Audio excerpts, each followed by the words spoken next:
You should be able to hear me now. Can you hear me? Finally got this right, I think. Okay, cool. Thank you. Can everybody hear me? Okay, cool. Okay, thank you. Talk to you soon, my friend. Thank you. Bye. All right, what's up, everybody? Oh man. All right, I sweated through that, got connected here, and everyone can hear me. You can see me. That's a massive improvement from where I've been the other times. Okay, anyway, I appreciate everybody who's here, everybody who's joined. I'll try to monitor the chat.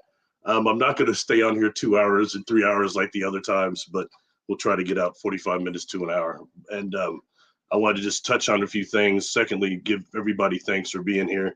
Everybody I'm seeing in the chat, thank you for Jessica just helping me get on here and get through this whole process. I'm not very tech savvy. So anyway, couple of things that I want to discuss, and it's relating to this current situation we're in. I think publicly, all these communities, whether you're the UFO community, the New Age community, the paranormal community, cryptid community, spiritual community, all these things kind of do tie together in a way. And it's something that we're all seeing and dealing with. I'll start off by saying that I took a few days off from doing personal sessions because I undertook a cluster attack. As a matter of fact, I think I'm under one right now a little bit. So I took a little bit of an attack. There are definitely forces that don't want me doing the work that I do. We're not talking about the private sessions I do.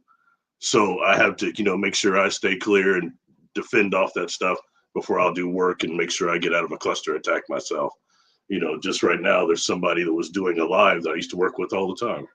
And I understand they named me as one of the people with all these people, affiliates that are Dark Cabal. Oh boy, I've been called a lot of stuff. Now it's Dark Cabal. And it's somebody that I had helped a lot, went and spoke at their conferences, you know what I mean? So it's a deal where people are choosing sides. And if I were Dark Cabal, there'll be a long line of clues that will show that. I've been around for a long time. All right. And that is a situation there. If it's like someone to ask that person, well, how come you two aren't affiliated anymore? No one knows. It's based on the light. They're against the light. I didn't know they were one of the people telling people not to go into the light and creating more earthbound spirits. And when I helped them with the grieving process of their parent, when they crossed over, which is on record, they thanked me on their show many times, they weren't telling their parent to go to the darkness. Okay, that's crap.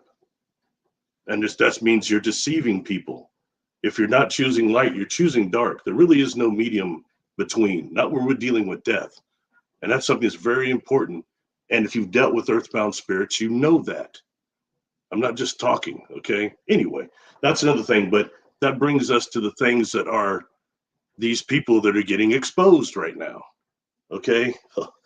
Oh, boy. I've been asked so many times about the gentleman who's just been in what they're calling a debate, which was not a debate. Okay, first of all, there was no thesis. There was no real moderator.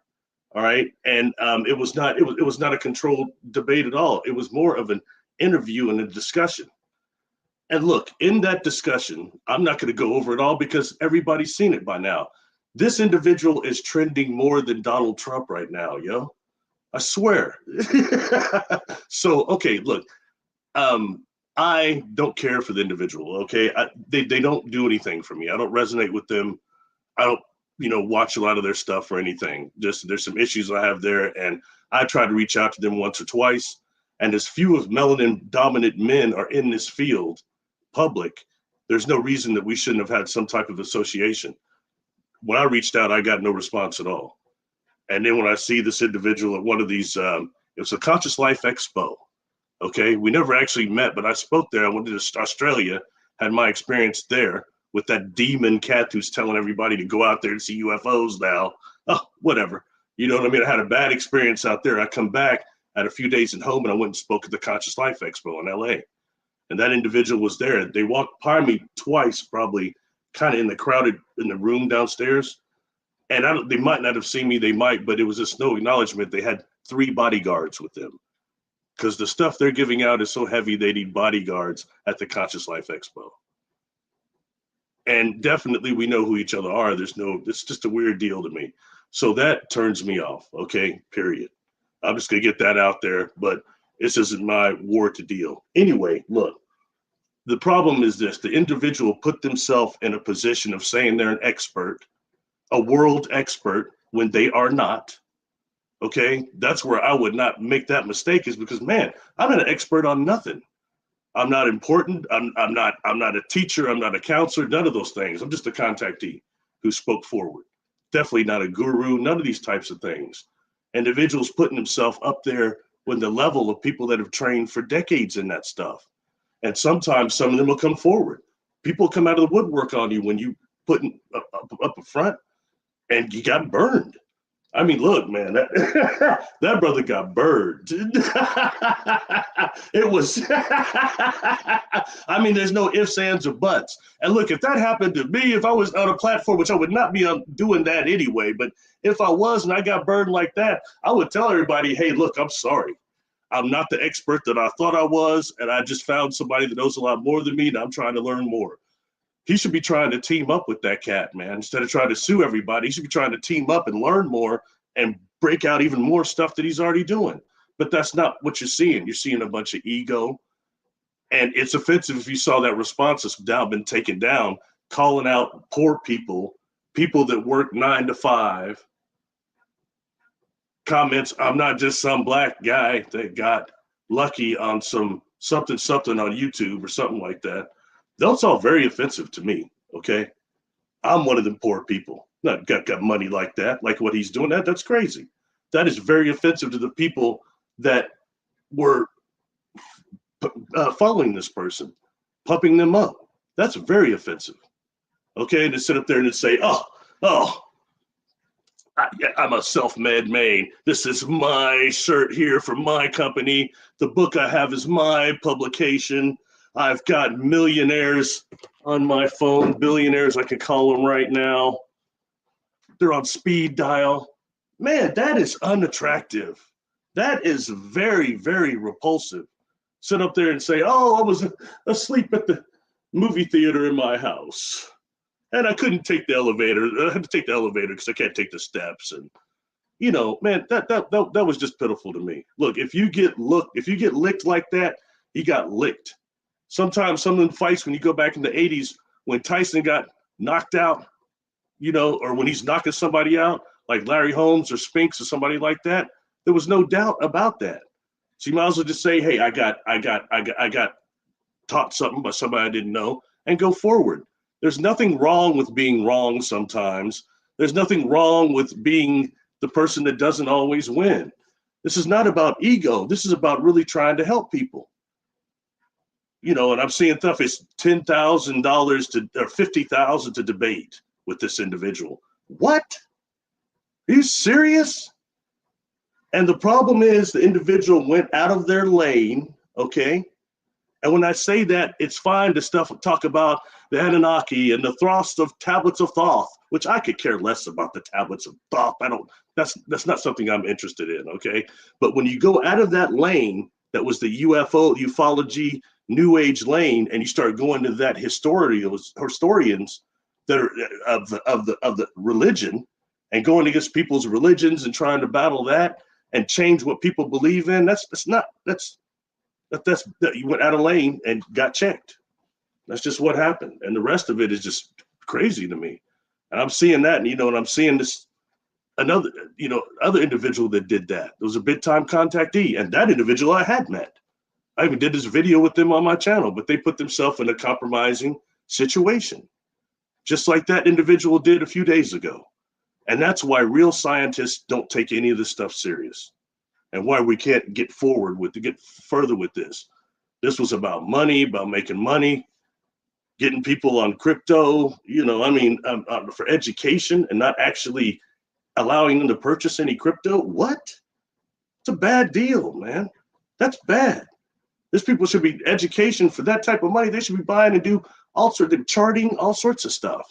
But that's not what they were getting. So I've sat back and watched all this, and that's my conclusion, all right? I don't want to come off like I'm on a pedestal, but man, some of that stuff was disgusting when I was hearing. It was demeaning to people like me, normal people. And, you know, and based on something that, because you got burnt. I mean, as we said in the 90s, you got served. And, you know, it's just a trip to me, because you got to understand, to see the platforms you see that individual on, they're paying money to be on those platforms. They're paying somebody to be there. It's not just by somebody kind of like this and that. A lot of that is paid platforms. All right. I've been in this enough to know that for sure, because a lot of the work I put out has been sequestered. Okay. And that's just the bottom line. I mean, I've been around since 2014. I talk about a lot more than just UFOs. If you look at this YouTube, I talk a lot more than just my experiences, but that's what led to everything that I know, which isn't that much. I could get burned easy. You know, astrophysicist or somebody who's got degrees or got a doctorate in this stuff, they'll burn me up easy. But I'm not stupid. I will say that. So, you know, don't take that. I'm not stupid, but I'm not an expert on any of that. I wouldn't put myself in line of fire like that, go out of my lane like that, but I'm trying to learn more and communicate with some of those people that do have degrees like that, like Rudy Shields and them. So anyway, that's just my message to everybody. I think it just sucks. It was very ugly, period. No, I don't know the individual. We've not communicated. We've not ever worked together, nothing. I'm just watching things. But as a black man that's come forward, I'm appalled by some of the crap I'm seeing, period. And it's really demeaning. Now, I'm gonna look at this chat room, because there's probably supporters in there or whatever. That's fine. I'm not trying to turn you or convert you or do anything. I'm just saying what I have witnessed. Okay, it was really terrible. Anyway,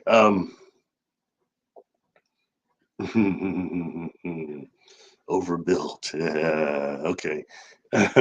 Right on. You know, and you know, there's such a thing that is, you can have, you know, a Google degree and then having real degrees, and people that spend a lot of time Googling things and reading things like that.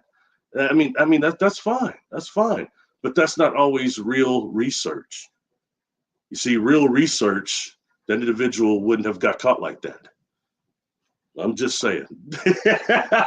And I took no joy in seeing the brother getting burned up. Okay, I watched micro expressions. I also watched body language. It wasn't about being sick. How many times you going to drink some water and no actually sip? You're not really drinking it. It's just going like this. It's a nervous reaction, defensive mechanism, because you know you got caught with your pants down, or you're more spirit would say, got caught with your hands in the cookie jar. That's what happened.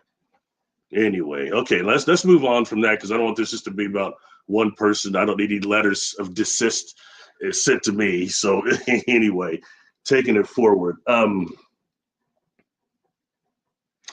The drone issue. All right, we've got these drones that are being seen over New Jersey and kind of around. Seem like they're more than popping up in the world now. And all the explanations I've seen are just all over the board. Now, I did a show with Jessica, who's in the chat helping me out. Thank you. She did a blind target review of those drones and found that they were basically, the data show they were man-made and more of a private industry. So when we start thinking of things like the ways that they could disperse a pathogen or just security surveillance, I'm hearing a lot of people saying, oh, those drones are looking for nuclear weapons or something like that, or nuclear activity. Regardless what it is, it seems somewhat nefarious, because it's not on the open books, whatever this is. So I would say just be aware, and stay aware, especially when we live on a planet that, what's the show? What in the world are they spraying? Knowing what's actually in some of those chemtrails, things like cryptosporidium, manure. And I've talked before about those analysis that Dr. Blair had. Dr. Delbert Blair, he had some analysis of some of those chemtrails, and what he was finding and what he was saying, the stuff he was saying, it was meningitis. There was a whole bunch of stuff in there. It was quite frightening. And to this day now, I can no longer find that report from Dr. Blair or that video either. There's a video he was going over it, and there used to be a write-up about it too. and I can't find it. It's gone. He's long dead now. So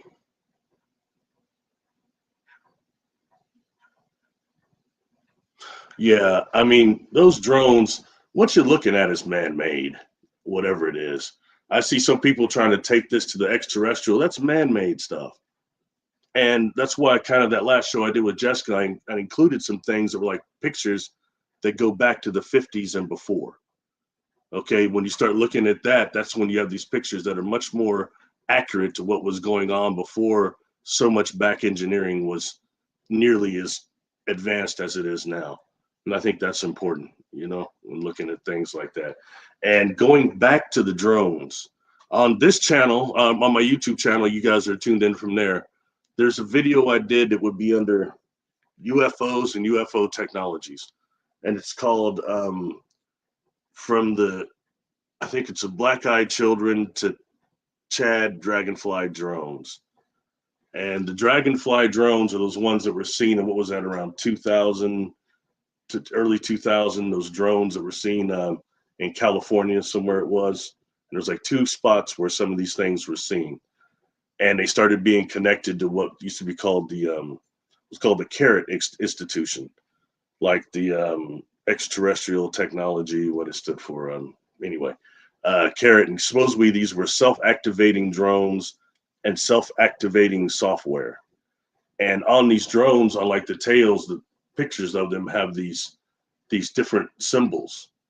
And when you start researching the Carrot organization, they've got all these blueprints that are these same type of things. They almost look similar to crop circles and things. So that was on these drones, and you know, that's the same type of self-activating software you're looking at when dealing with things that would be a Bracewell probe, which science fiction calls as something that comes here and is a reproductive, self-repairing, self-reproducing machines. Okay, and that goes into some technology that is also man-made, which would be the nanotech, the nano satellites. The nano satellites, that whole thing, the nano challenge that they have once a year, they used to. That's all those satellites that are in orbit. And I think it was that gentleman, Anthony Sanchez, that wrote UFO Highway back in Essen. Now that one is a late 90s book, I do believe. But he talked about the nano satellites back then, way back then. He talked about something that was a parent system that was called Mother.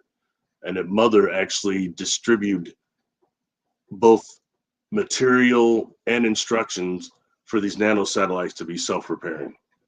Quite interesting. You know, when you start looking at stuff like that, it does sound a lot like, you know, somebody in there saying Skynet.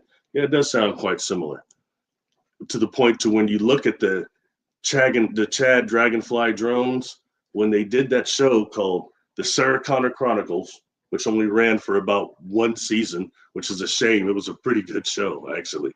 But at the end of it, they were showing some of these what Reese called in the original Terminator, HKs, hunter killers. He said, they use infrared. He was saying that, but they were showing like these first ones that Skynet was building. And it's, interestingly enough, they had one episode where Sarah Connor's trying to uncover something with this lady out in the desert at some UFO conference she went to, of course, and then followed this lady out. But this lady had all these pictures up in her trailer of these Dragonfly drones, the actual pictures of them. It's kind of interesting, you know. So they were kind of incorporating that into the whole Skynet thing. You know, just again, food for thought when dealing with that. What's up, Lakeside Laura? What's happening? Looking through here to see if anybody's saying anything.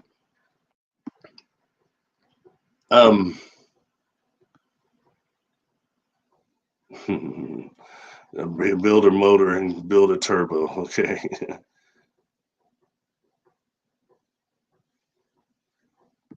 Reading on the drones. Okay, sorry, I fell behind, I think. Hello, Rita Mills. Yeah, thank you everybody for being there. Anyway, so that's just something kind of tying that together with the drones, and then dealing again with those Dragonfly drones. It brings up the issue: was that from the Carrot Institution, or is that something that's been back engineered? But from what? And when dealing with something like Jock Doubleday, that talks a lot about how Terra X has been terraformed and how that could have been done. And we start going also even further into technologies that we have that can be, you know, dealing with turning stone into matter and matter into stone, and dealing with that. And even some of these craft we see that are active around these volcanoes that have some type of, it's like, what is it? The Knight Rider had something around it called a pyroclastic lamination that allowed it to sustain heat up to, like, I think it's almost 1,000 degrees. But in reality, what kind of a lamination is on some of these craft that allows them to convert that type of a heat that much, not just to keep the ship safe and internal safe, but also how they might be using some type of that heat or even the entropy coming from it for energy source too. I just find that interesting, especially when you start looking at the amount of sites and sightings that happen around volcanoes, very active, and dealing with some of the underground parts of volcanoes and not just the lava tubes and things. And like things like that guy, Tom Powell, that I made that talked about, he thought Sasquatch lived in some of the lava tubes around the Mount St. Helens area. That's one of the things that he thought they were doing. But you start dealing with some of the caverns that are created by some of that magma and things, it gets quite interesting when it's no longer active. So anyway, food for thought on that.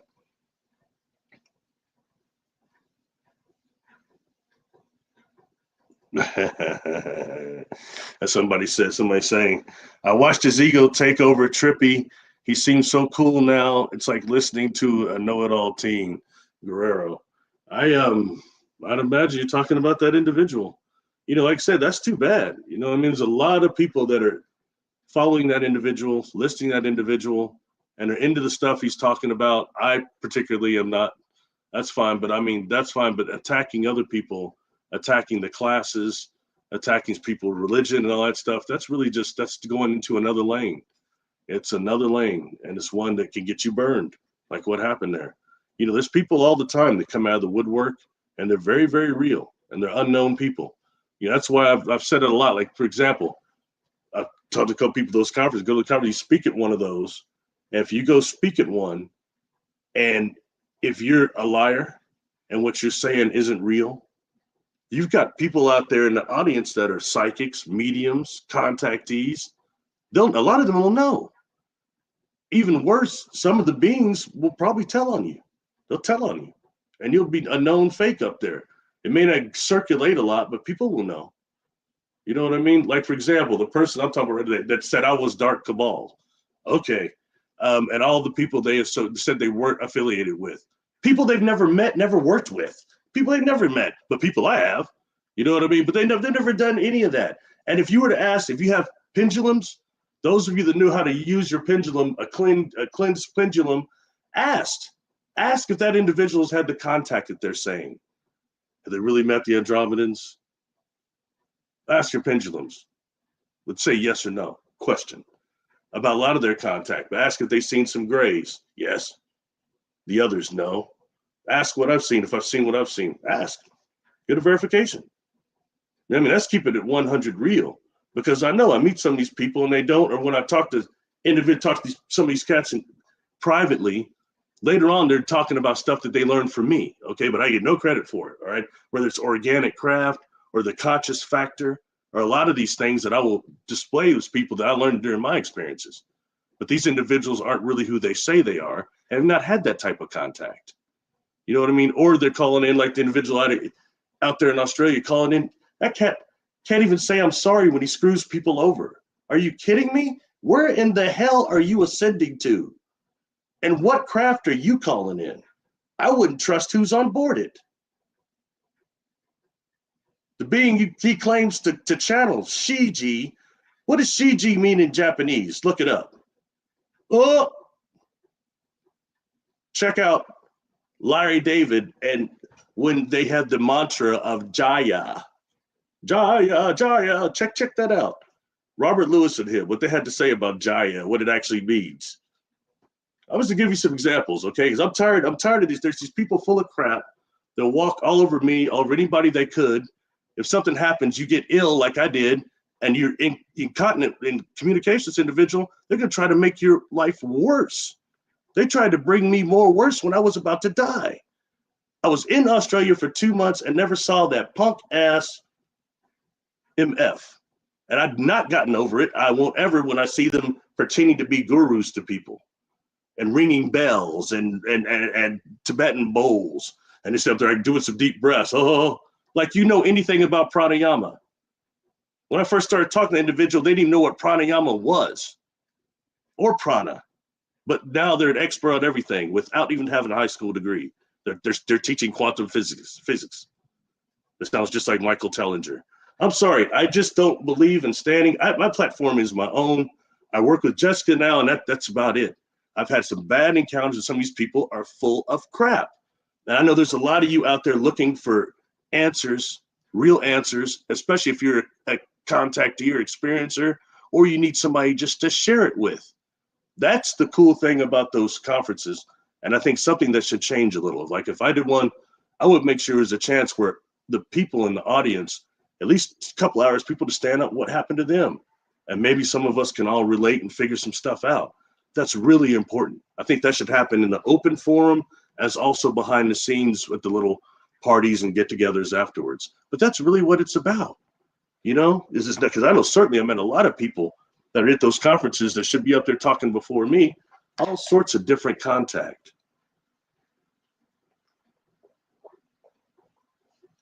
I talked to an individual recently who has the ability, one of their gifts, as they described it, is to jump into other people. And that they can jump into the people and see through their eyes and basically do what an earthbound spirit does. And then they go back to their body and things. And they were very, very descriptive. They're terrified to tell anybody about it because they say it's some sort of natural gift. It's my natural gift. I can just do it. But I know people found out because even when they're telling me, I'm like, oh, you sound like an earthbound spirit. But this person isn't. It's me, but I can do this with others. And that type of communication is what we should do even more. And people that can do that shouldn't be scared to talk about it because they're going to be deemed as being demonic. We need to figure this out and really connect and make this tapestry of different abilities that are emerging at this time of this conscious shift.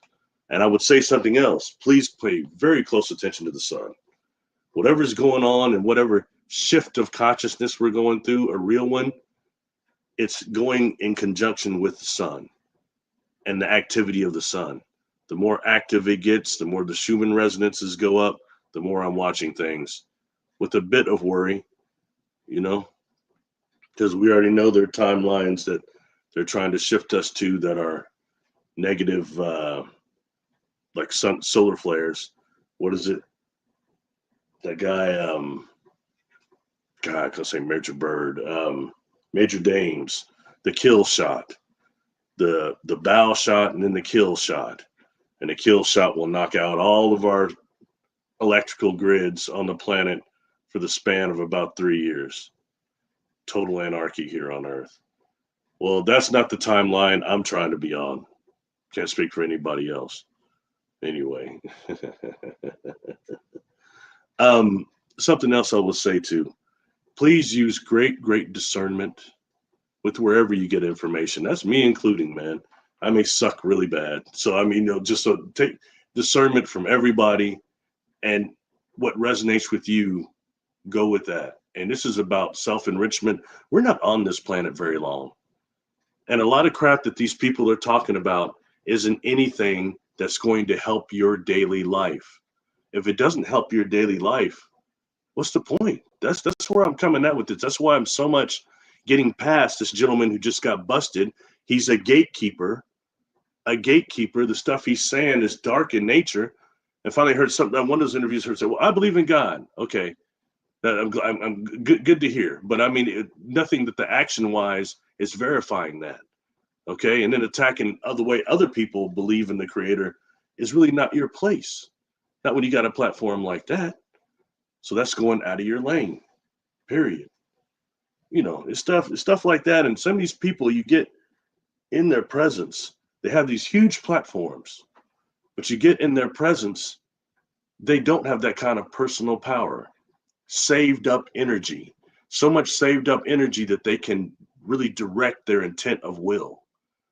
They don't have that thing that I stole from Doctor Who, the term Artron energy. And that's when somebody's been around one of these beings, or these beings that's higher vibration, or been on one of these craft like physically that's higher vibrationally. It irradiates the cells of the body somehow, and it creates this kind of energy that I can detect in other contactees. And how often I detect that out of people that tell me they're not contactees. And then get them like under deep, like almost deep theta, and do a regression on them and find out. I know somebody that I cannot mention names, but somebody who's very well known in these circles. And they did a regression with me, a private one, but it was for Earthbound Spirit release. And did probably 6 or 7 of them they had attached across those over. And then just took them a little deeper, took them through a regression. Major contactee, major contactee. But would sit and tell you, I'm not a contactee, but I think this stuff is really cool. But or when it's over, look at me going, but I thought some of those are just these recurring dreams that you're having nightly or all the time. Being somewhere in a mall or somewhere that's where you're in a classroom and you're sitting there with a non-physical being of golden light teaching people telepathically and through telethought in this room, and you've got other people there sitting there like you in civilian clothing and others that are in military clothing, all sitting together. Different classes in this abandoned mall. I've heard that many times, but it's different when you have somebody really in deep theta that thinks they're not a contactee who's telling you this stuff. And the super conscious, the thought adjuster, the divine overself, what do you want to call it, has recorded everything you've experienced as an immortal soul. And you can access it when you go to those deeper levels. That comes to a point where you're just telling the story to yourself. So anyway,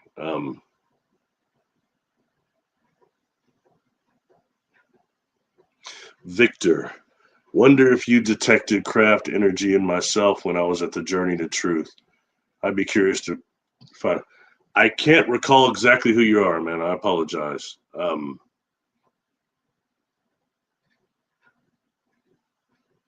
Sorry, I have to see a picture of you. If I saw a picture, I could probably tell you then. I mean, I try not to go around evaluating people, but a lot of people, it's the people that aren't on the platforms that are at those conferences that have that type of energy coming off of them.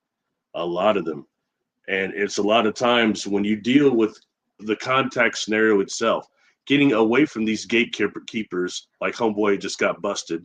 These materialists that try to make it nuts and bolts and so much more simplistic and basic than what it is. They don't want to admit that this is a conscious event. This whole paranormal thing, this whole, especially UFO contact thing, it's a conscious event. So when you get really away from that and start examining the different ways that this type of contact happens, when you're dealing with the different vibrations and different frequencies, you might have seen a UFO. Have you seen a UFO, Victor? You saw a UFO even just for maybe a few seconds or a minute or something?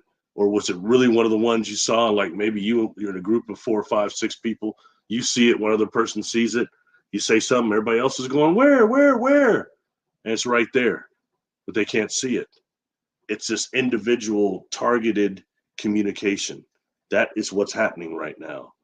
So you might have seen that, but then what happens on the superconscious level, on the theta level, almost delta levels of consciousness, you relate a lot of information, telethought, or people like to call them downloads, but sometimes it's an open channel communication. Okay, and then what happens is you start getting, in days later, you might start having dreams about weird beings or weird dreams being in weird rooms or things like that. That's because there's a time lag between the physical experience of seeing that thing and what happens on the superconscious level, the subconscious level, and in the remembering, even because even when you start getting away from the event itself after seeing it, the horizon, it starts fading. It's something about the difference of frequencies or vibration, I guess we can say. All right. And that's kind of something that really have bothered me in my experiences. The first ones that when I was adult onset experiences, I was missing 4.5 hours the first time, and the second time, the third time, and finally the fourth. And it was very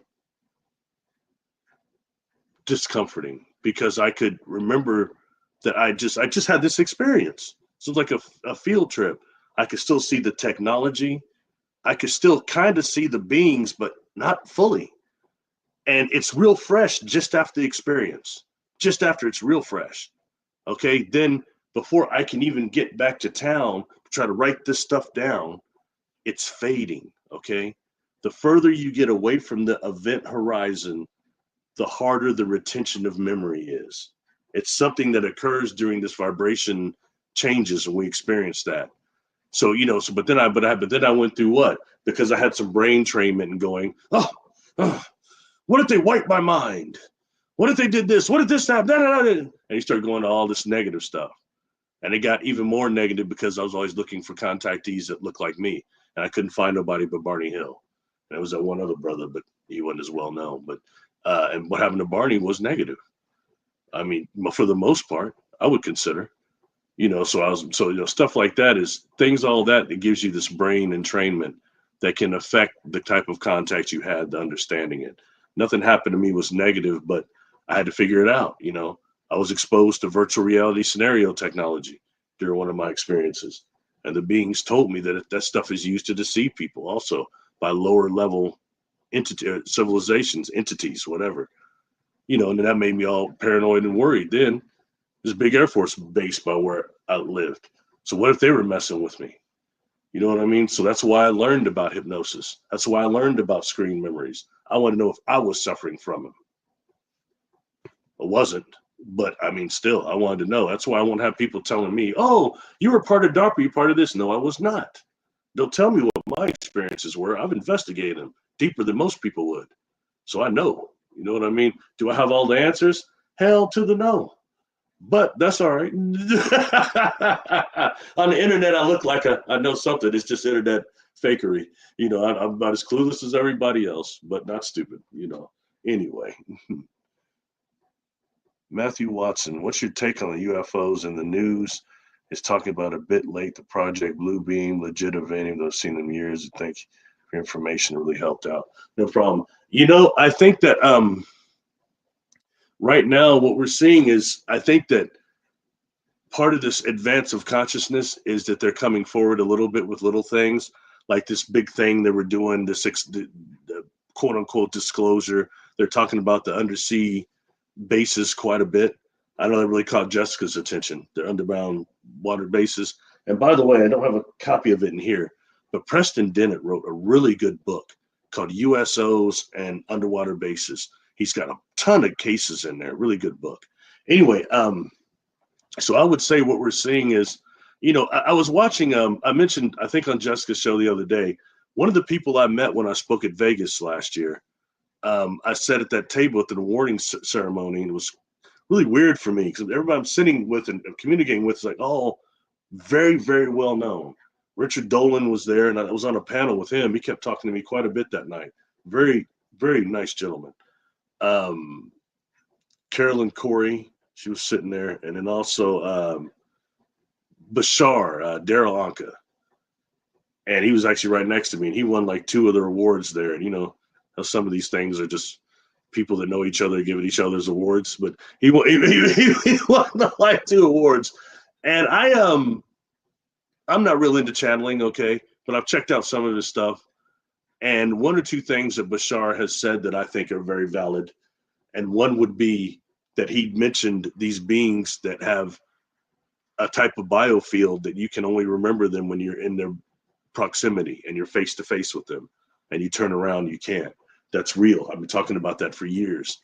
And, to the point to where somebody, when you start watching these science fiction shows, somebody on Doctor Who, the newer Doctor Who, is hip to it because they created some creatures called I'm not as good with the new, I'm a classic Who guy, but hold on. The Silence. I think they're called the Silence. and you can only really deal with them when you're face to face. And then when you weren't face to face with them, you're like, ah. And that's how it is with some of these beings, I swear to you. And some of them are the humanoid ones, the ones I call charters. You know, when they turn around, it's like it's over. You've got this communication. You know, you were just talking to somebody. You were just interacting with somebody. You've been impacted by it. But what? It just gets it's strange, as my brother Mitch would say. It gets. Anyway, hopefully that helps out. One last thing on that, Matthew. I think that, you know, I've seen for years. I used to have these visions. I used to have these visions of these Legion ships showing up over about 20 or 30 big cities on this planet. These huge craft for about the span of about 2 minutes at one time. And then they're kind of gone, but it changes things here. Both the vibration of the craft, everybody seeing them, it changes things. It changes our potential ability for contact and the whole first contact scenario. Going back to Daryl Anka, sorry, I went Jim, I skipped on y'all. Apologize. Going back to Daryl Anka, why I brought that up. Recently, he did some show where he was talking about that. Bashar was talking about in either the year 26 or 27, there's going to be a mass event that lets us know we're not alone, and it's going to begin contact. A massive event, but he won't say exactly what it was. I found that interesting, you know, but what I've seen is when I talk about these Legion ships and in changing things, see, they've already tried to pull out a false narrative that will change that timeline. Oh, the alien invasion. We hear about that all, the fake alien invasion. So that is enough to almost detour by entrainment of people's brains if this does happen. See, there are all these things I'm seeing, that these different potential timelines we can go down. We know there's another that they're trying to shift us to, that is one of nuclear war. We know that for sure. That comes up all the time. And look, I don't talk politics. I'm not going to do it on here either. But when you get an individual, okay, instead of saying that, there was a movie, one of my favorite movies of all time. It's called The Dead Zone. It was Stephen King's first book, first novel. And there was a movie in about 1984, 86 with Christopher Walken. And then later on in the year about 2002 to 2005, they made a miniseries of The Dead Zone. And it starred Anthony Michael Hall from Weird Science and from 16 Candles. He was in there. He's a lot older now, but he was playing the deal. And what happened with The Dead Zone is that the gentleman was in a car accident, like myself, but a way worse one. And he went into a coma, like me, but he's in a coma for 5 years. And when he awakens, he has this type of psychometry. When he touches somebody, he sees the future. And the dead zone stands for two things. The dead zone is the time he has to change things between the vision and it happening. And the other thing is his brain had routed around more active to what they call the dead zone. And perhaps why he was having these abilities. I pay attention to stuff like that because you've got someone like James Van Praagh, who actually wrote The Ghost Whisperer and things like that. And if you know who he is, he's the white cat to be scribbling stuff, and he's a real good medium. But you know what? He couldn't do that like that till he had traumatic brain injury of some type. You know, so that makes me examine what happened to me, because I'm very blessed. That's why I take offense to stuff like what that dude is saying about the poor people. Look, I lost everything in my accident. It took me years to recover from that. And not just that, I took 4 catastrophic traumatic brain injuries at one time.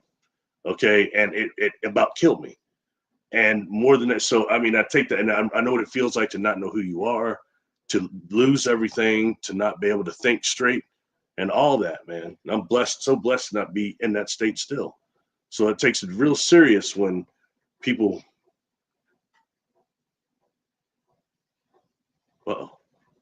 something happened. Anyway, I take it real serious when people are putting people down like that, okay?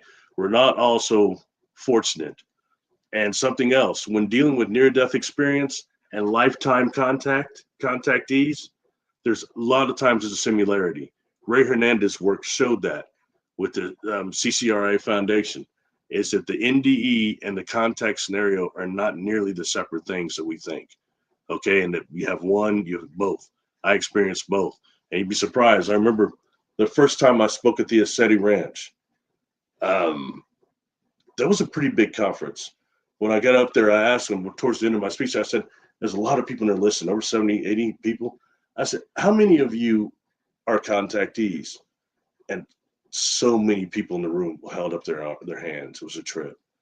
I said, well, keep those hands up and raise the other one if you also had it NDE. And the amount of people that were standing there, oh, I can't see my arms, I guess. No, okay, that doesn't work. Something I did was wrong. That's all right. At least you can hear me, though. Just, I guess I disappeared at a certain point. Okay. Anyway, but anyway, the people that had both their arms up, it was like most of the people in the room. Very few put their other arm or didn't raise the other arm. It was a trip. It was just fact right there of what's going on, the connection between those events. So I think that's worth listening to, or worth understanding. 10 Days of Christmas, people. Sorry, I don't know what that one is. Dr. Kenneth Ring, the Omega Project. Not familiar with that. I know who James Ring is. Spent a little bit of time with him when I spoke at that conference in, oh gosh, the place just completely got rained out. Asheville, North Carolina, a couple of weeks before that happened. I will say, I was very public before that I did not really like him. My first encounter with him was negative. Okay. But, meeting him the second time, he actually found a way he grew on me, and we wound up hanging out, and he's not bad at all. He's got some stuff going on, and I can see people trying to take advantage of his popularity and what he knows. And look, when it comes to that SSP stuff, man, he knows it. I mean, he's very knowledgeable on all that stuff, and something's happened to him. You know what I mean? It's not for me to judge what is or what isn't. But I think that, so like, for example, if I wasn't to do what that individual just did, that got busted pretty much, if I was to go out of my lane and all of a sudden start acting like I know SSP like James Rink does, and trying to start giving information like that, hey, I'm an expert in that too. I've not experienced that. You know what I mean? And I would get burned. That's what would happen. I would get burned. Then I have to be mad, and I have to go sue James and sue whoever. And gosh, God, if I was trying to sue every time somebody, I'm not everybody's cup of tea. If I was trying to sue everybody that disliked me, that's a long line. There's not that much money in the world. That's crazy. I mean, that's just part of it. We're not all everybody's a cup of tea. We don't all resonate. You know what I mean? It's all right too, but it's different when you start attacking people and also encouraging people away from the Creator.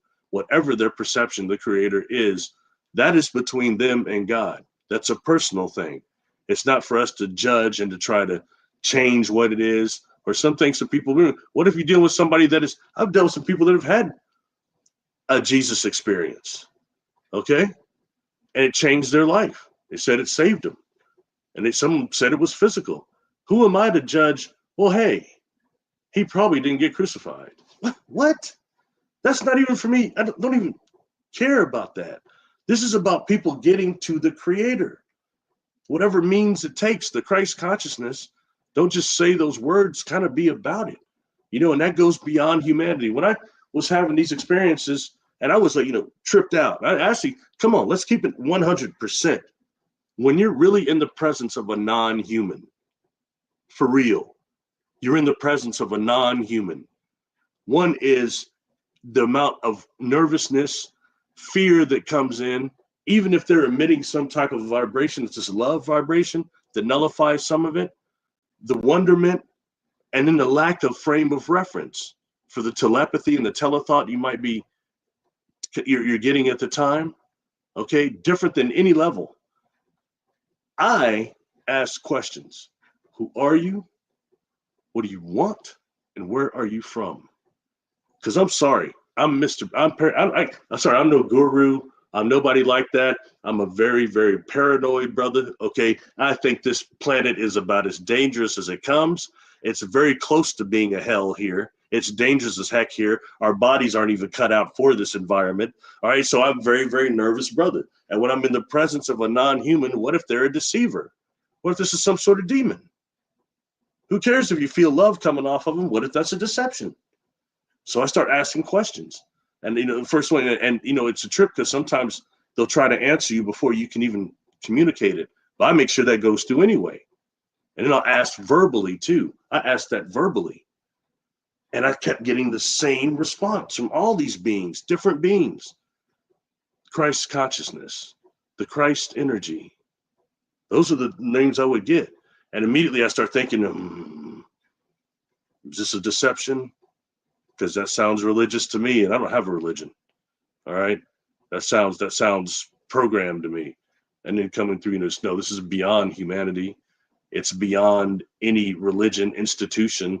This is a frequency, an energy, a vibration of the creator, a love frequency you can access. That's what they're telling me. And, I've never been through any of the stuff those SSP people have. So that's why I don't put down none of their experiences, whether it's hive mind or whatever it is, that some of that stuff is negative. And the people that are separate from that, I've had clients that have had stuff them being taken out of school, and the stuff that other people are talking about, they're not the people you would think. Okay, so that happens a lot. My friend who talks about this publicly now, a good friend of mine, Susan Manwich, everybody's familiar with her. She got taken out of school when she's probably like 4th or 5th grade or something, 3rd grade. You know what I mean? By some fake principal or something. Ask her questions. You see UFOs? Stuff like that. And I start hearing stuff like that, and I start really evaluating my life a lot. Like how many times does somebody come in and ask me real questions? It don't happen to me like once. This cat coming in and asked me some sort of a questionnaire. It's the year of the Iowa test of basic skills. You know how much that sucked. That was the worst time of the year. You had to take those and that wasn't even accurate testing format. But it was something connected to that. I think the brother asked me, could I read people's minds? I told him, no. It's lying. I could catch the stuff that comes up. I can't totally read their mind, but the stuff that comes on the surface, comes off, I could catch that a lot. And then I'll look at the micro expressions on the face, and it'll help me tune into exactly what I'm picking up. But I didn't tell him that, of course. I could do micro expressions back then, but I could pick up stuff. Anyway, so but that outside of that, nothing like that happened. But that stuff happens a lot. So when people like Arkeem Ra and other people like that say they were in the gift program and they got taken during then, I don't think it's a joke, because I'll tell you, a couple of my clients, it was a gifted program too. They got taken out of, and they start getting on these experimenting and these technologies that are bending time and doing all sorts of stuff, and it's too bad that it's that nefarious. I had a client who described being taken out of school in this gifted project and then being taken to an Air Force base to do a special project deal. And they were like, out of all 3 kids out of 7 that qualified, only 3 of them got to go to the base. And then that's when the screen memory started, is at the base. And when I got through those, actually they're using this individual and a few other kids to communicate with these different species that they're calling down. They're summoning. And I've talked about, there's a video on my Patreon called Oshar and Transonial Enlightenment. And that was a being that came through in one of my meditations. I was trying to do these heavy pranayamas, and I was doing these breaths from Dr. R.S. Thind, and these different pranayama breaths. And when I would get done, you get lightheaded, but at the end of it, I would start seeing this green light. And this green light was really, really, it was very fluid. A deep green light floating around in my, you know what I mean? And I started thinking at first, it's like, well, it must be some final calcification in my pineal gland being removed. I don't know, but the truth is, this wound up being a being. Eventually, after so many times, it started communicating with me. And it gave me the name Oshar. It said it came from a world that we were pronounced Obanar. I'm getting Obnar is what I was seeing. And this being is showing me a planet that it's saying is out of the space-time continuum, but it's a water world. And inside, going deep, and the water looks different than Earth. It was like more of a type of a green type of a color. But inside this world of ocean are these huge crystals. And they look almost quasi crystals that actually house the consciousness of the species of these beings. And it was telling me that transonial enlightenment, it was here to give transonial enlightenment. Look, I never heard that. Some of these terms these beings use, I mean, even Doctor Who and science fiction don't help. That's why you don't got to lie, because some of this is so weird. Who needs to lie? What the hell? It's transonial enlightenment. But he said it was dying from the human race and dying on Earth. And and it starts showing me this huge crystal, like similar to what is on their planet, one of them being constructed in one of our oceans. And that there are other civilizations that are consciously helping put this thing together. And the problem is that we have, I don't want to say the word, it'll get me shut down. Big Brother has a way of calling a couple of the species. I don't know if it's through ultrasonics or how they're doing it, but they have a way of calling them. And then when they start materializing, they start attacking them, trying to stop this crystal from being formed. And what he's showing me is this isn't a third dimensional crystal inside our ocean. It's a different dimension, it's different density of a crystal they're making, but it's to actually help with enlightenment and like Christ consciousness type of energy with the human race and with this planet. So I kind of took that and tied it into what's called Urim Thummim, which is not just the breastplate of all the jewels and stuff that was mentioned in the Bible, but also these chambers that are inside the earth. A few books mention the Urim Thummim. I've done a video on that. It's on this channel too. Excuse me. That changed everything. Oh, that sucks. This book here, The Keys of Enoch. You can see it. Sorry, everybody. I'll try to fix that for next time. Anyway, The Keys of Enoch. It's in that book, it talks about the Urim Thummim, quite the ones that are the chambers. And I've heard that before. And like, for example, one of them that might have been found is the Nazca chamber of like selenite that was found that really got destroyed by vandals. But anyway, that might be one of them that was found. But these chambers, there's 12 that are according to every you got one would be made of sapphire, the blue, the ruby, the red, the smoky, the quartz, and every color actually would make one color for each of the Urim Thummim chambers. And what the chambers do are supposed to keep the vibrational resonance of the planet together and the harmony of it together. That's what it's described. And there was one of those gurus. It's about the time I had seen the rolling guru. You all remember him in India, the cat that rolled around everybody with this rolled all the cities with the stick. Just literally the rolling guru. But there were him and others that talked that they were actually trying to keep the Urim Thummim type of that frequency going. And it's supposed to be one guru. And I think Paramahansa Yogananda talked about this in maybe Autobiography of a Yogi. And if not, it was Sri Yukteswar in his book, The Holy Anyway, one of those books, they talked about the guru that is like on one of the mountain ranges that is in total levitation at all times to help keep that frequency of love and energy stable on Earth. Very interesting when you start looking at stuff like that and dealing with stuff like that, whether it be myth or not, and them dealing with like even Paramahansa Yogananda.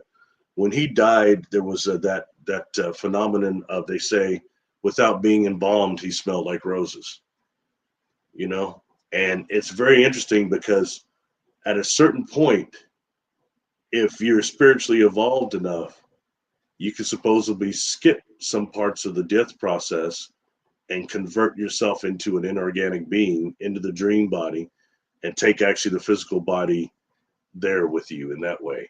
And that's what you see happening on Star Wars. Star Wars is very interesting. Although, yes, I'm more of a Star Trek brother for certain reasons. Like I mentioned before, Star Trek, for us, the human race, it's taken us much further And I've heard people say, what the Star Wars is the past and Star Trek is the future where we're going. All right. The Galactic Wars is what we've been through. Now we're going more to a Star Trek type of civilization. Heard that a few times, and hopefully so. All right. But when dealing with that concept of the Jedi, you saw something. Some of them were able to not have a body when they died. Their body was going into the Force. That happened to Yoda, and I believe it also happened to Obi-Wan, because he told me, strike me down, I'm going to get real strong. And dude struck him down anyway, and he just disappeared. But he disappeared before, and then the robe hit. Remember, you didn't see him again till he was manifesting as part of the Force, talking to Luke, basically telling you, yeah, I'm a liar. Pretty much, I'm a liar Jedi, but I was a liar. You know, when I first gave you that, when he first gave him that lightsaber, he should have said, he gave him to you, this was your father's, Luke. He wanted you to have it. What he should have said was, no. What happened is I took that from your father after I cut off his arms and legs and left him to burn in this acid pit.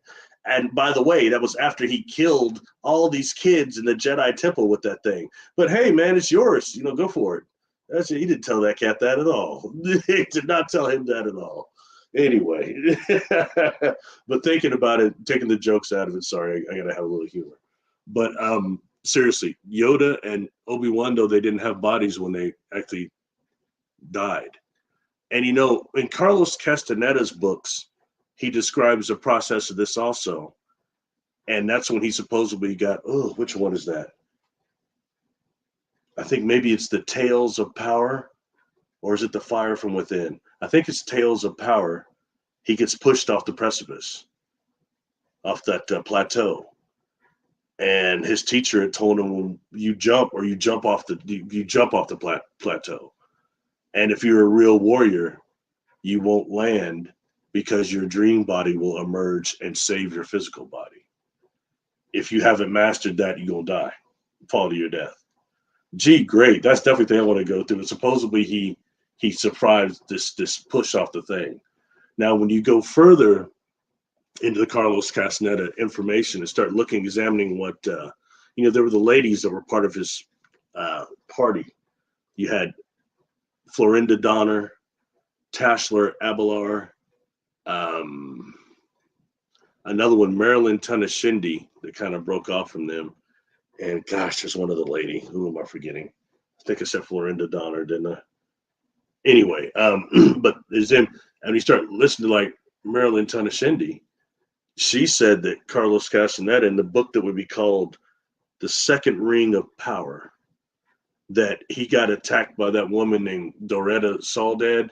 He was trying to have sex with her, and then she grabbed him with her legs and started crushing his ribs, and he couldn't get loose. And then this negative energy and their like dark forces were coming on him and all this stuff. And he talks about in there, well, according to Marilyn Tunashindi, he never escaped that. And he was always enslavement to those women. And even the stuff that he had that was called the Tinsgarity movements and the breaths that went along with it was designed to push energy towards them, towards these women. That's what she had said. And then she said he never jumped the precipice, that he's lying. And ultimately, that's why he died of that horrible cancer. That if he was the novel that he was saying, that wouldn't have happened like that. Look, not for me to judge. I'm just telling you what the stuff has been relayed. Okay. Anyway, going back. Sorry, I don't know if I'm original Planet. Stephen Wolf. What's up, Steve Wolf? I'm a bit older, from the original Planet of the Apes era. Okay, I will tell you this, man. I'm glad you brought that up. That's the original with Charlton Heston. And my mom was a fan of all the old shows. She used to laugh at him. She said he was a terrible Ben-Hur, a terrible sport. He's Ben-Hur, wasn't he? She said he was no good. She used to laugh at his knees. She said he's got worse knees than what's the guy that played Matt Dillon? She said they're both broke down. But yeah, when looking at our friend that's in heat right now, that is trending more than ever, and that's something you pay to do, just like you pay to be on those platforms.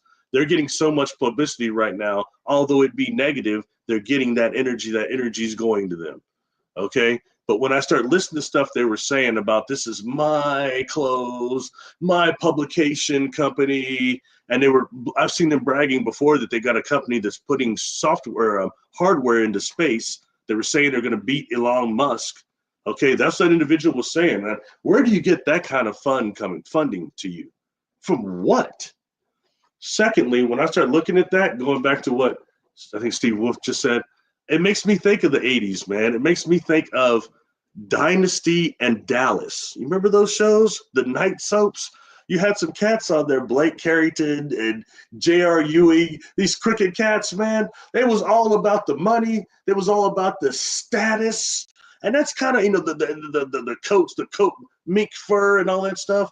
These individuals are talking like that. And they're acting like that. $50,000 to get a debate? What? I wouldn't pay $5. You kidding me? Anyway. All right.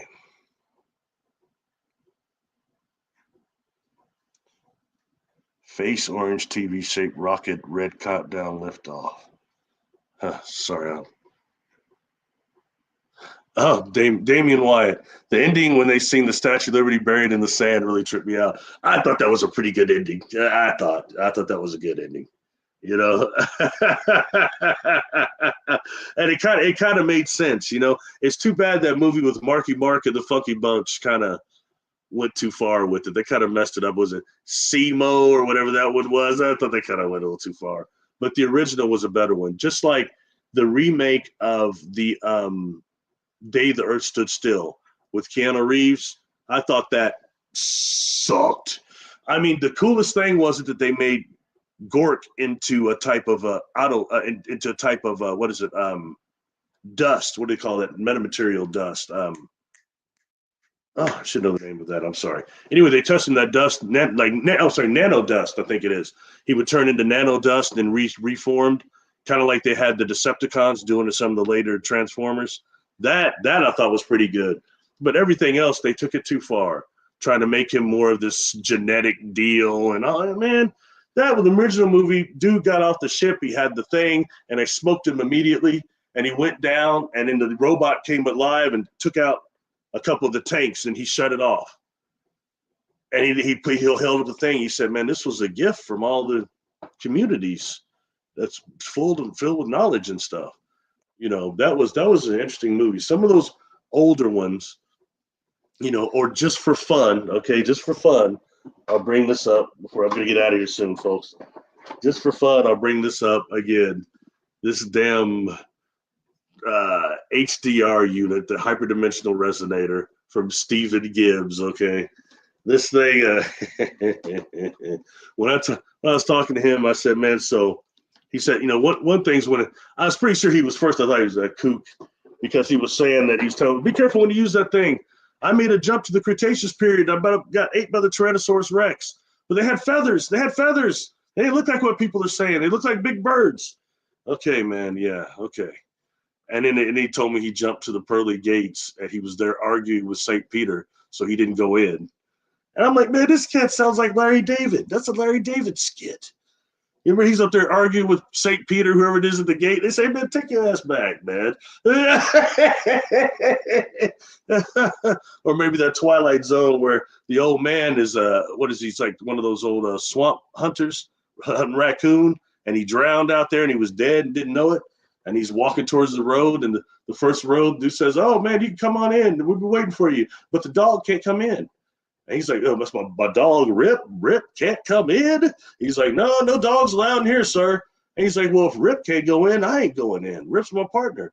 And he goes, what's up the road? He goes, oh, you don't want to go up there. It's bad up there.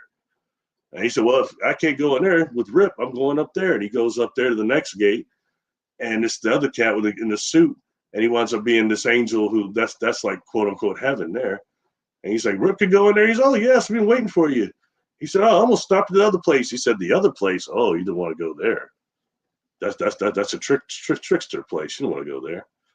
So just interesting. Anyway, Stephen Gibbs, one of the things he told me, he said he was from a different timeline. And he said, from the timeline I'm from, there's no such thing as the Twilight Zone. Because he said the weirdest thing was he sold one of those units to Rod Serling. And Rod Serling told him he's going to go back in time and make the Twilight Zone series. excuse me. So he he says that, and I'm like, yeah, right. And he says, have you seen the original Twilight Zone? I said, I've seen almost all of them. And he said, have you ever noticed that a lot of them are about time travel? That is true. And then he mentioned some other things that were a little more far-fetched, but who knows? He said that he'd been invited to some symposium for time scientists that were actually making devices, and on that there they actually get these people and wind up locking them up in some institution. That you've got all these people that had real-time technology at work, they got locked up or something happened to them, but they end up at this institution, which he gave me the name of it, even somewhere in California, and he said that if you look at the people in there, a lot of them say they're time travelers, and that's why they're locked up in there. That's what this cat said. Okay, I can't tell you if it's real or false, but it's interesting food for thought nonetheless. I've come into some really weird characters here. So look back at here. Joby Cummings, what's up, Joby? What's happening?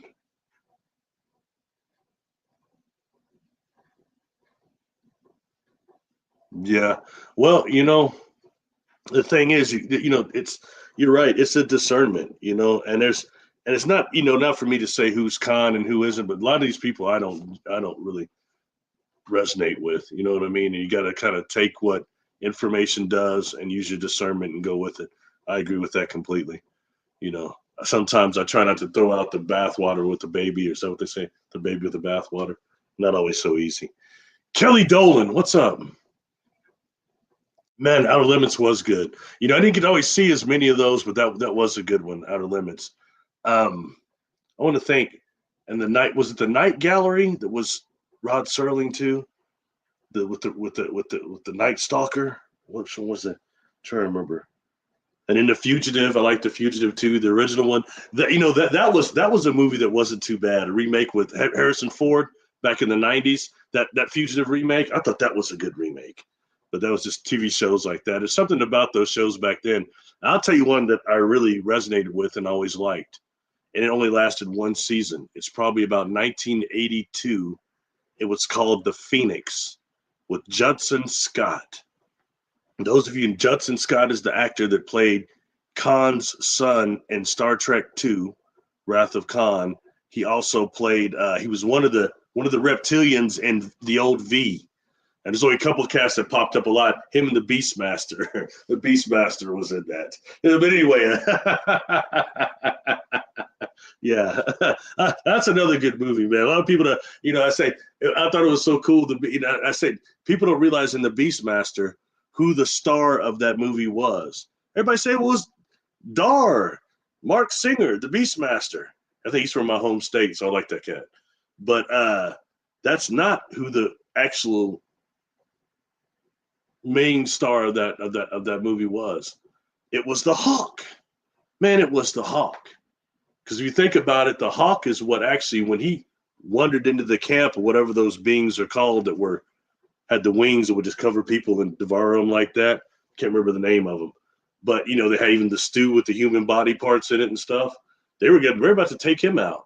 And then the Hawk landed on his arm, and they all backed off. And then it went and landed on a statue that was a hawk. And then they were letting him leave. And when he left, like the leader popped up and like that and put that metal down on his sword. And it was a metal, it was the emblem of like a hawk. And if you remember towards the end of that movie, before they went into battle, he was sitting on that pyramid on the steps. He's just kind of sitting there like that. And he's looking at the thing, and he takes it and he throws it up to the hawk.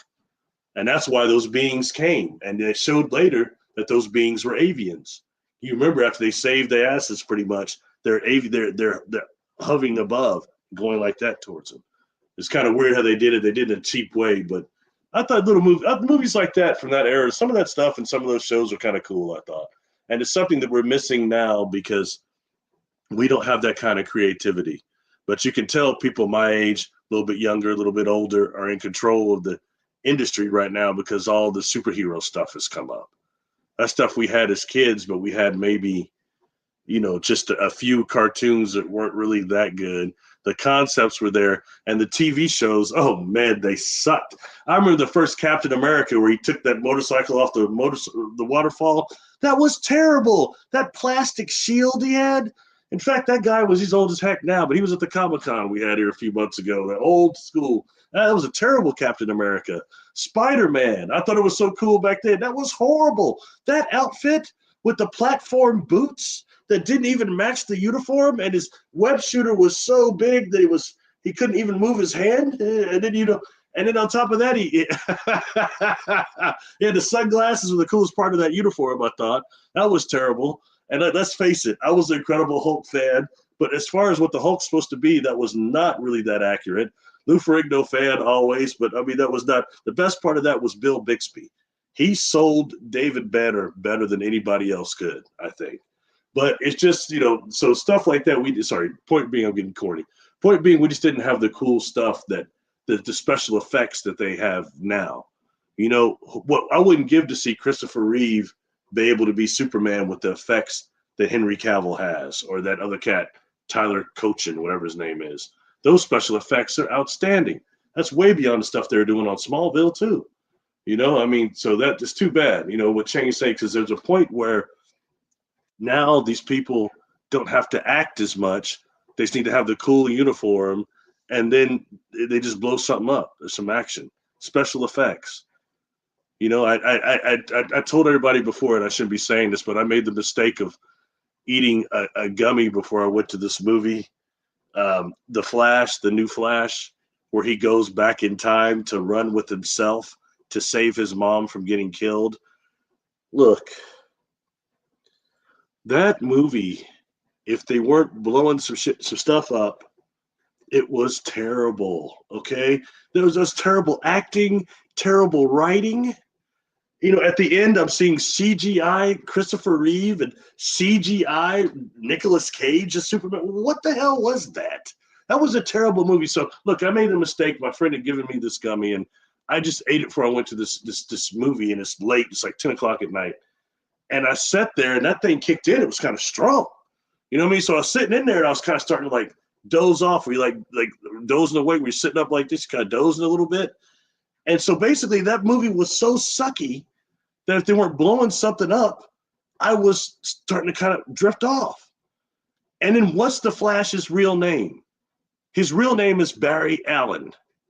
And so he's yelling at himself. I'm starting to drift off. All of a sudden he's yelling at himself, Barry, wake up. And I'd be, oh, you know what I mean? Oh, what the hell? You know what I mean? Or I start drifting out again. Barry, pay attention. Barry, it's not working. I mean, oh, what the hell? I mean, there was nobody in this theater at all. Nobody. There was a guy and his daughter sitting way up there. I was sitting in the middle of this theater with nobody in there at all. I see why. It's a terrible movie. Point being, it was Spirit playing a joke on me, I think. I shouldn't have ate that thing, period, and went in there anyway. Shouldn't even have done it, but I just was too curious, and I was bored. So I did it, and that's the result. I got completely jolted awake that entire movie. Oh, and it was just terrible. Anyway, thanks. Probably enough talking about cool old TV shows. One more look at chat, and I'll probably get out. No gummies for me. Ate one and threw up for 20 minutes later. It wouldn't be hard. I mean, this one was pretty strong because I didn't think it. I'm trying not to cuss on these things, but it knocked me on my ass. Okay, I ain't gonna lie to you. It knocked me on my ass. Thanks, Jessica. Greensboro, right on. North Carolina, right on. Bubba, thank you for coming. Steve, what's up, man? Joseph Richardson, new movies suck. Deadpool, okay. Deadpool wasn't too bad. I gotta agree with that. This scene where, I'm one of those cats that I stay till after the credits run. And at the end of that movie, he comes back on there. He said, hey, this is for all y'all that thought I got, what's the Human Torch? You thought I got him killed. Check this out. And he shows a scene where they're still riding on that thing. And dude that plays Captain America, he said everything dude said. He can suck my balls. Yeah, he was saying all that stuff. And he looks back and goes, now that's the end of the movie. And he clicks off. It's kind of funny. Yeah.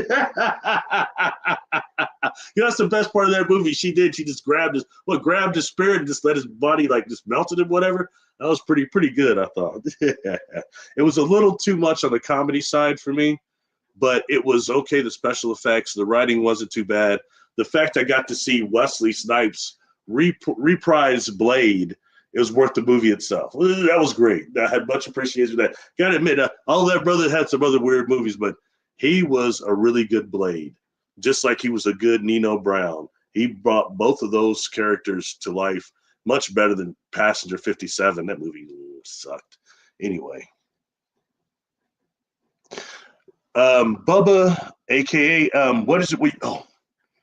When you felt on the organic ships, it's called temporal aphasia. Temporal aphasia, and what that is basically since the inside and the outside of the craft are not in the same dimension, and us being third dimensional beings, when I was on board that thing, the temporal dimension is that shift in like frequency and vibration in speed probably, and also something that aided it was there's this mist in these rooms, various density in each room, but there's this mist. And to me, this mist smelled like, I'm not real good with chemicals, but it smelled a lot like some type of ammonia, but more like Windex. So like a bunch of Windex in there. And then you've got that, so your breathing is off, okay? And you feel like, for me, the temporal aphasia, it felt like being pulled down, okay? Like, like when you go down at, I want to say escalator. When you go down roller coaster, and you lose your stomach kind of, and you feel like you're being pulled down, that merry-go-round extra feeling, it feels like that a lot, and it doesn't go away, and it gets more more disability occurs the longer you're exposed to it. That's what makes me think that's why I was at the age I was when they were doing that with me. And also makes me think that, on contrary to what I hear other people saying, I don't think we can survive there very long. The frequency difference, I want to say density difference also, although density is more volume, which is weight, as to where dimension is width and breadth. But dimension-wise, it was something different going on in there, as it's bigger inside on the outside. That's one of the things I started noticing that as a kid. That's what got me hooked on Doctor Who. Doctor Who actually deals with that. The TARDIS is much larger inside. And I think it was Jessica's show the other day. I don't want to repeat myself, but there's an episode. I think it's the Robots of Death with Tom Baker, the best Doctor, the fourth Doctor. Sorry, is what it is. No special effects. He for sure would have been the best one. Anyway, there's special effects if you want to call it that. But anyway. He was talking to Leela, and she said, "Tell me how this TARDIS is bigger on the inside and out." And he says it. It's because the inside and the outside are not in the same dimensions. And he said, he gets these two boxes, and which one's much bigger? Which one's bigger? She says, that one. He said, yes. And he puts the little one or the big one on the TARDIS console, then walks back over to her and takes the other one, the little one. It's going, how about now? Which one's bigger? She said, that one over there. He said, but it looks smaller. And she said, it's because it's further away. And he looked at her, he said, exactly. So if you can have this here and put it there, the big one will fit inside the little one. And she looks at him, she goes, that's stupid.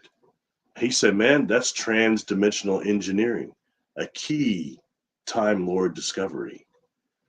And something that is different from the old Doctor Who's compared to the new ones is that in the old ones, when you opened up the TARDIS doors, there's a small hallway, small hallway that leads to the console room. Okay, that's why when you open up, you see that little. It's dark at first. There's just this little small hallway. You step through that and step into the console room. And people would say, "Oh, I feel sick." Especially when I feel sick, that's what they call a temporal threshold, which means that's why they would feel that the temporal unalignment when they go in there. Now, on the newer Doctor Who, you don't get that. They open up the door and you can just see the console room right there. Like it's just a step right there. The original wasn't like that. Just food for thought again, okay?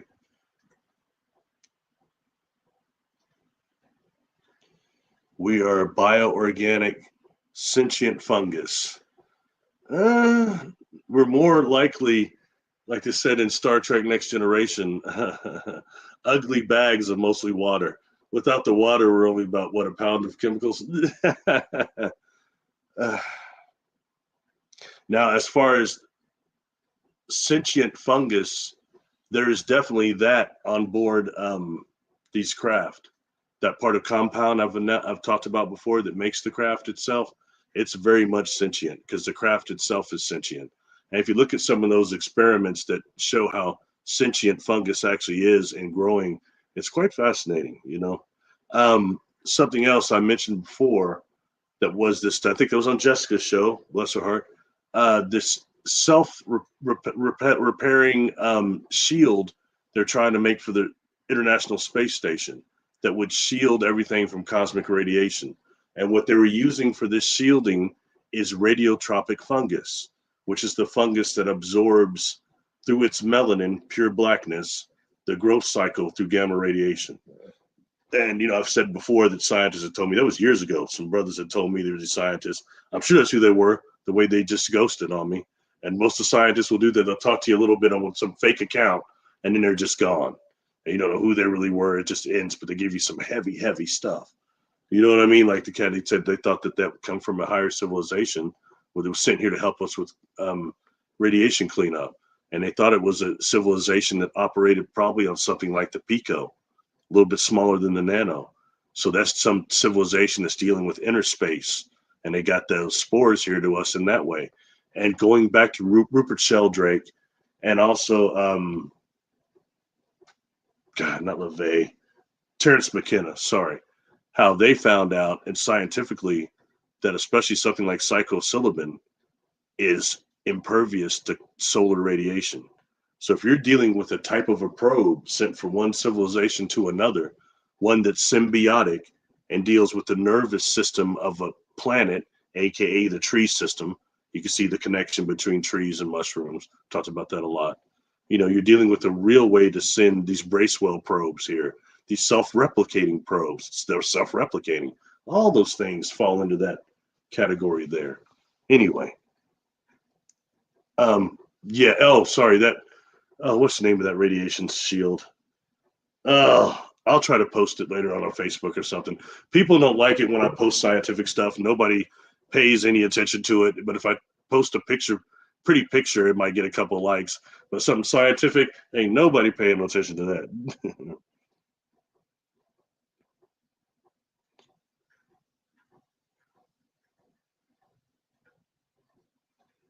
True.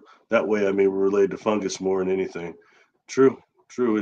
I mean, in ways, you know, I find I wanted to see how much further they go with the octopus thing, to be honest, and what they unravel, really how much genetics it has and different. I think that's kind of interesting.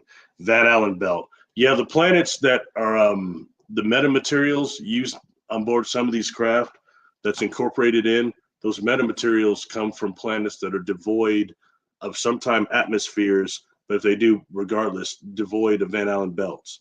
And they're the ones that get hit with some type of a radiation, solar radiation, unknown like here on Earth.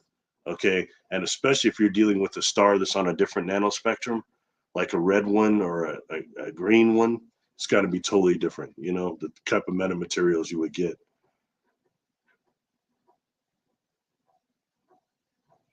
Cool. Thank you. Hey, thanks everybody being here. I'm going to sign off probably.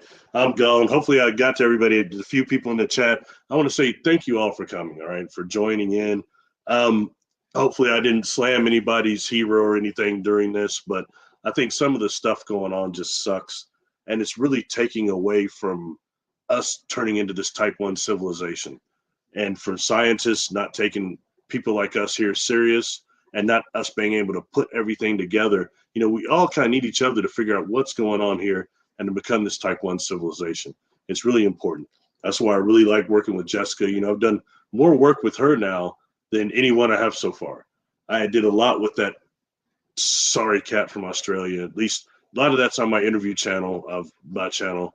I did a lot of stuff with coffee, did a whole bunch of stuff with the woman who's slamming me tonight saying I'm black cabal or whatever. Jeez. That's a new one, man. I've been about everything now. I've been a clone. Now I'm cabal. I've been, geez, gosh, man. I didn't know he had that much time in the day, man. Anyway, so I mean, it's just, but that's why I like working with Jessica and do people that are actually doing positive. Some of the things you can learn that might change your life in some of those shows, or put some dots together from somewhere you live or something you've went through that's an experience that helps you go forward. That's what this is really a lot about. If you have a session with me or anybody, make sure one, we're not people putting attachments, because we don't know how to really protect ourselves and clean our own energy field. Make sure of that, number one. Number two, make sure that you resonate with the individual, and that whatever it is we do, I do, this is something that helps your daily life, helps your consciousness go forward. That's where it's at. It's not about, is the person you're dealing with, are they really a medium? Are they really psychic? Can they really call in ships? Do the ships flash up when they go, oh, that man, I know somebody that one of those cats deal, I'm pretty sure, with Demon, and they kept talking about, oh, look at the red ships. They're taking videos of red ships. Now, look, I can't speak for everybody. My experiences, the team, this alliance I deal with, long ago, long before I ever came forward in 2014, they warned me of red ships. They said, pay attention to the ships that stay red more than it should on the plasma for your atmosphere, metals and plasma. That led me eventually to looking up what was right now on Google, put in plasma and plasma chart, plasma chart. I've got a couple of videos. I may not have released them yet, but they've got the charts on there. And it will show you the different colors that like metal and organic plasmas will do in our atmosphere. And it shows you the different colors. And they warned me those that stay red longer than they should, that they're negatives. That's what I was warned by the team. And look, I've not had the experiences like these other people. I've not been abducted. These were experiences. I didn't get my sperm taken. I didn't get jacked over like that. I didn't get pinned down. None of that type of stuff. I'm not saying I'm better, just my experiences weren't like that. And there's a lot of us that our experiences were not like that. And we don't really hear about that. That's the reason I came forward. We've got to put all this together. Those experiences that are positive, those that are negative, those that are being some type of a hive mind, that these people are using a neural network, some type of neurotechnology to rewrite the contactee narrative. It's happened right in front of our eyes. It's happening right now. Anyway, much love to everybody. Please stay real. I'll try to do another one of these. I appreciate everybody coming. Hopefully I got all the questions and everything, and we'll do this again sometime. Peace. Have a good weekend. Good night. What's left of it anyway. Good night.